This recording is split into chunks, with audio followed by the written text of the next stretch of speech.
பணம் நிறைய இருந்தால் பணக்காரர் இல்லை.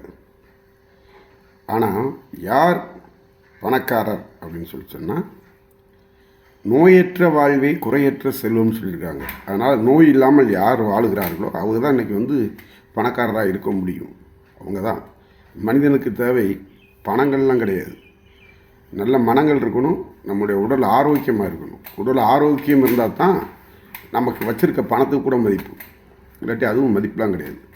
இப்போ ஸ்விம்மிங், ரன்னிங் அப்படின்றோம், இல்லைனா ரிங்கு மட்டும்தான் வருது. ஆனால் வாக்கிங் அதில் தான் கிங்கு வருது. கிங்குனா ராஜான்னு பொருள். நம்ம கிராமத்தில் நடந்து போயில என்ன நடராஜா வண்டியா அப்படிம்பாங்க. அன்றைக்கெல்லாம் எங்கே போனாலும் நடந்து போனாங்க. அவங்க உடம்புல ஆரோக்கியமாக இருந்துச்சு, 100 வயசை தாண்டி வாழ்ந்தாங்க. இன்றைக்கி நம்மளுடைய உணவு முறைகள் சரியில்லை, பூரா மருந்து அப்படி சாப்பிட்டுக்கிட்டு இருக்கோம். அதே போல் அதுக்கான பயிற்சிகள் யாரும் செய்கிறதில்லை.